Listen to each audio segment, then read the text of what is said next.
Okay. And I know I only have 30 minutes, and I feel like I have so much I want to share. I've tried to pack like 5 workshops into one. So I'm going to talk real fast. And if you have questions, I'll be in the Slack. The Slack has been popping all morning, so I'll be in there. I'll make sure. I have slides. They in some way like work together with what I want to share, but there are lots of things in my notes that are not up here, so please take notes as I speak. But as I was introduced, my name is April Christina Curley, and I am the Engagement and Partnerships Manager at Last Mile Education Fund. Sorry, I feel like y'all can hear that. Okay, and I'll get to that in a second, but I first want to welcome you to the greatest city on the planet, Baltimore City. Yes, clap it up. If you're from here, you already know. I love this city. It's where I'm from. It's where my parents and grandparents are from. Okay, you don't want me to, okay. I've been in tech for 10 years and still don't know really how to use tech and got this fancy phone. But I'm glad that you're here. I started my career here as a high school social studies teacher and loved every second of it, but somehow found my way into tech. I spent 6 years at Google, where I built out a lot of their diversity, hiring and recruitment initiatives. In my time there of 6 years, I was able to hire over 500 brilliant, underrepresented talent into technical roles at Google, so I know a lot of their secret sauce. And so I want to give some of that knowledge in today's conversation, but I also, in my current job at Last Mile Education Fund, get to literally give money to students every day. That's all that we do. We're a non-traditional scholarship that essentially gives money for things that you'll never get a scholarship to fund generally, like a car repair or a medical expense. We've unfortunately had to give money to a student to bury a parent, because we know that for a lot of students, I grew up poor, my family still identifies as poor. When there's a financial roadblock, it could be the smallest thing, but that takes you off of your pathway to graduation. And so we exist as a nonprofit to help students not be thrown off track and actually make it through the finish line with their degree or certificate in hand. So I'm gonna give you a little more about this really quickly, and then I'm gonna move into what I really wanna share is just tips and tricks. By the way, the panel that was here, I co-signed everything that they said, so make sure you absolutely follow them and connect with them. We have many, many scholarships to offer, but the one that I wanted to make sure I put in front of you was our Microsoft Cybersecurity Scholarship. If you are a community college student, this is the scholarship for you. It is a partnership with Microsoft where you can get either up to $500 in cash, truly to use however you need to use it, whether that's for groceries, a utilities bill, you need a Wi-Fi for that month, whatever it is, you get to have that money. We don't ask for receipts. We don't ask for a GPA. We just know if you have the financial need and you apply for this grant, you're going to get the grant. Or you can apply to for 375 certification subsidy, which I'm just telling you now, if you qualify for this, just apply for the 500, because then you can pay for your subsidy or your certification and then use the rest of the money however you please. But students who are funded through this particular scholarship also get, which I'll talk about in just a bit, access to LinkedIn Premium for a year. If you've ever used LinkedIn Premium, then you know it is a game changer in the job hunting process, but also the networking and growing process. So this comes with the scholarship itself. You also get access to the GitHub Student Developer Pack and access to a Global Mentors Initiative, which gives you 2 mentors in the industry who will sort of walk you through and help you navigate your pathway.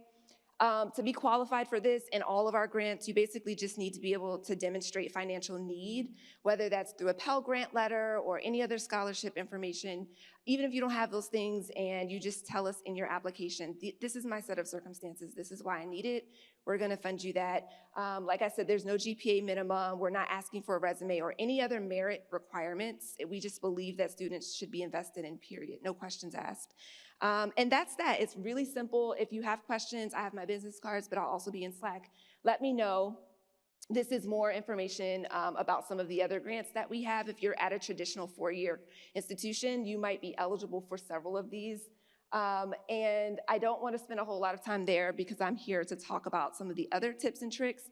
But if you want more information, you can just hit us up on the website or send us an email, and we'll make sure to get you connected to the right money. There's money to give. That's free money. That's the message. Okay. In addition to this role, right, what I also do is a lot of coaching and development of students or career changers who are launching into tech as a new pathway. In my 6 years at Google, again, I learned all of their secrets. If you're ever bored, please don't do this right now because I don't want to be embarrassed, but I give you permission to search me, Google me, baby, okay? And what you'll find is that I had a very public exit because I spoke up around things that, thank you for clapping. Ooh, I hope you know the story first. I appreciate that, but I say that because I think the work I get to do is to support students and folks who are entering that path, but also hold industry and other partners accountable because they are a part of this process and they too have barriers that they've put in front of us. So a lot of the work that I do is have very hard conversations with industry partners to say, this is how you can do better. When you say you want underrepresented talent, here are the things that you can do to make that happen. So I'm going to talk to you from the lens of being a former Google recruiter and from being someone who supports over 2,000 students that we've funded.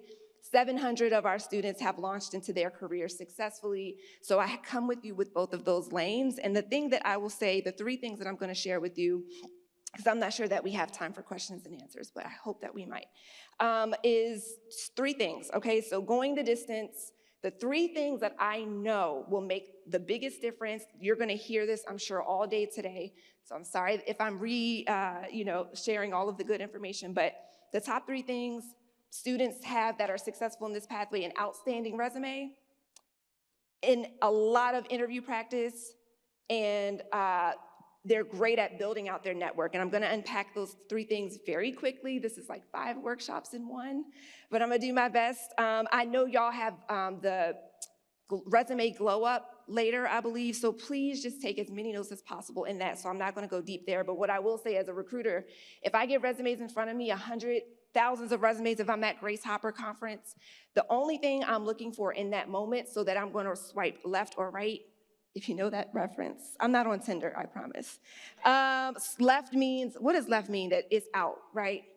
Swiping right means you want it in, right? So the quickest thing I'll look for is the resume clean, clear, and concise. Can I read it real quick? Do I have to spend a whole lot of time digging to get to the information that I want? If I can do that quickly, it's already a yes for me. Does that resume demonstrate learning, growth, and impact? And I'm sure y'all will dig into that later, but just keep those keywords in mind. And then finally, a resume that lists relevant projects, courses, clubs, all of the things that when we say we want to see experience, I co-sign what all of the panelists said. There are a lot of ways to gain experience, but I do want to also let you know that the projects that you're working on in your courses, any of the projects that are required for certifications, count those in too. That's experience, that's learning. You're learning how to apply some of these things. So I want you to be confident about highlighting those on your resume. The students who have the best resumes have a little bit of quirkiness in them, and that doesn't mean that I want you to show up with a bright pink resume with like weird font. Don't do that, please, because I'm swiping left. But what I mean by that is you can have your personality in your resume. At the top of my resume, I think I have something that says like, what others say about me, and then I have 3 bullet points of things that I've asked my colleagues or my family, how would you describe me? And it just has like 3 things. So something that gives it a little bit of personality is always a win, and I'm going to swipe right. Interview practice. This is a make or break. The best folks who break into this have a ton of interview practice under their belt. I told you my pathway from teaching high school social studies in West Baltimore to being a recruitment lead and building out the diversity strategy at Google was a weird path, and there wasn't one right way to do it. But I think for me, I made sure that I was fluent and confident in my skill set and what I could add to a company and to a role, and that just came with lots of really, really bad interviews happening before. So I started to give this advice to students and to others by basically saying you just have to do mock interviews. If it's a whiteboarding, if it's a technical, if it's a behavioral, you just have to mock as many times as you can because that is going to get your nerves out. Practice makes perfect. I would also say that you start an interview bank. So just have a spreadsheet, and every time you go on an interview, fresh off that interview, take those questions and throw them into a tracker and use them to prep for future interviews, because you can be sure that those are probably going to continue to come up. Which brings me to the next thing. Please, y'all, apply to everything. Why not? Apply to everything. And if you have an outstanding resume, because you're going to have an outstanding resume by the time you leave here today, then you're going to get called for more interviews, right? And so go to every interview you're invited to go, because that's practice. I think I had 20 interviews before I landed my interview at Google, and that was the best thing that ever could have happened to me, because I was able to get my nerves out. And all of those other interviews where they didn't really matter, because I wanted Google, right? So just keep those interviews coming, as hard and comfortable as it feels. You just have to do it.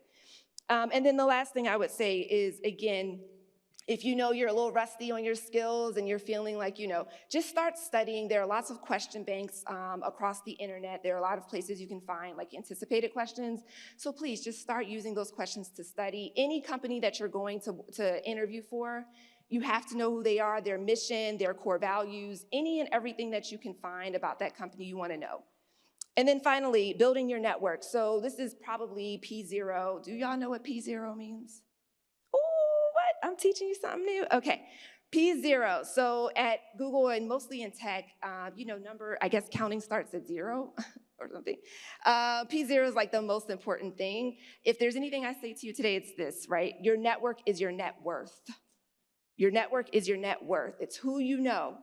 Everything that you put in front of yourself is really going to be based off of who you reach out to. It's very rare that someone hands something to you. And so the ones who make it the best pathway forward are those who step outside of their comfort zones and build their network. I am an introvert. I hate this. You see how I'm dressed. Okay, I just wanted to come in and do this, and then I'm gonna go hide in a corner because this is not my thing. Networking is hard, it's not for everyone, but I've learned you just have to do it. It is a part of the game, it's a part of the hidden curriculum that I'm now giving you that you just have to get used to. And so what that looks like, you're already doing it. Join relevant clubs and organizations, be a member of that organization, interact with other members of the organization. Don't just be a member, but actually use that membership to build out your network. Take full advantage of events like this, a conference. There's a way to play the conference game. And I often do this as an hour-long workshop where I really go in. This is how you work a conference, but you just should know, make sure your elevator pitch is on point. Make sure you look how you want your brand to be. This is my brand. I show my tattoos intentionally because we belong, right? Inclusivity. And so who are you and who are you willing to say you are in a space like this? And I encourage you to practice that, because that's also a part of practicing for a conference like this. And then finally, make sure your LinkedIn is popping, truly. So LinkedIn is one of the #1 places right now that recruiters are sourcing top talent. And so a few tips I'll have for using LinkedIn, I would say, first of all, make sure your profile picture is up. It's bright, it's clear, it's just you in the picture so that we don't have to guess, is that you or your boo? I don't want to know as a recruiter. But make sure your picture is good. Make sure it is a reflection of who you are in the business that you're looking to go into. If you're looking to go into fintech, you want to work for a bank, you might have a different look, right, than this. If you want to be a software engineer at Google, then you might have a t-shirt on. Whatever floats your boat, but make sure your presentation is who you want to present as. And make sure your profile is filled out, max. More is more in this case. It's not less is more. On your resume, less is more. On your LinkedIn profile, more is more. Add everything and anything you can possibly think of, because that helps to create an algorithm that allows folks to be drawn to your page, and you're coming up in their searches and vice versa. With LinkedIn, I would highly recommend that you solicit endorsements. That sounds a lot more like transactional than it should, but if you have people in your corner who you've worked with, who you've gone to school with, who you've volunteered with, they should be able to give a recommendation for you that says, yes, I know this person has done this great job, and I can recommend them for X, Y, and Z. Just ask them to write an endorsement for you. Those matter so much for a recruiter. Truly, it's already a good set of references that I can trust. So make sure you're asking for those, and make sure you're doing that for others.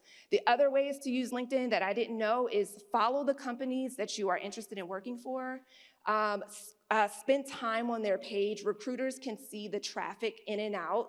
So you should definitely make sure you're interacting with those pages and recruiters. They will reach out to you. They are watching, they're looking, because it makes their job easier to find top talent when they see folks who are passionate about the work that they're doing. So make sure you're just like following people from those company pages. It's totally okay to add recruiters from those pages, and continue to build your brand on LinkedIn as the professional who you want to be. And then I'd also say with LinkedIn, make sure that your posts and like your searches, you can curate very specific job searches. I would say do those searches and then save them, and you'll get recurring things that sort of match the parameters. But more importantly, you're just creating a stronger, more relevant algorithm for yourself, so that you start to get fed content and job opportunities and people and humans who are relevant to you. And you can really only do that by using LinkedIn actively, by posting, liking posts, things that are relevant to your career path. The last thing I'll say about LinkedIn, and they're not paying me, oh, they should pay me. The last thing I'll say about LinkedIn is that I said this, but they offer LinkedIn Learning courses, but it's only available through LinkedIn Premium. Even I do not have LinkedIn Premium, but I would ask, if you're interested, make sure, if you're eligible for the Microsoft Cybersecurity Grant, go get that grant, please, and then you'll get LinkedIn Premium for free. But if you're a regular person like me, ask for it, for a gift for Christmas, or whenever you're closer to launching your career, or even being in the job hunting process, ask someone to buy it for you. I think it's like $2.75, but it makes the world of difference, because LinkedIn Learning basically will feed you courses that they see as gaps in your skill set or in your resume to get to where you want to go. So it says, you want to be in a cybersecurity pathway in nonprofit or whatever. It'll start to give you recommended courses based off of how you filled out your profile of what they think could be useful in your pathway. Like, that's smart. So I highly encourage you. LinkedIn Learning has thousands of courses. It also, LinkedIn Premium gives you access to in-mail people who you follow or who you don't follow. So like, if you add someone on LinkedIn, you actually have to like request them. But with Premium, you get 5 in-mails per month maybe. So if you're like, April, I want to send you a message after this, and I don't accept your friend request, I won't do that, but if I did not accept your friend request, you could still send me a message, and it would still come to me for free with Premium. So I think that's all for now. I would say there's so much I could give to you, especially from my recruitment lens, but really the candidates who are able to really move into this successfully are the ones who are not afraid to take risks. You know it's going to be rejection involved. Everyone gets rejected, but you do know that you want this and you're going to remain steadfast. Do the three things. Make sure your resume is on point, make sure your interviewing skills are on point, and make sure that you're networking, because I guarantee you're probably going to land a job with someone who you know, someone who's referred you, someone who's recommended you, someone who you saw on LinkedIn was working there, and then you sent them a message like, hey, y'all hiring? You know what I mean? Like, it's your network. So continue to build that. I hope that you connect with every person in this room. Add me on LinkedIn. I'll try to add you back. I get a lot of traffic in there, but I'm going to do my best. But I hope this was helpful. If you want more of this, we'll have this finesse party in Slack. But that's all I got. Questions? Yes.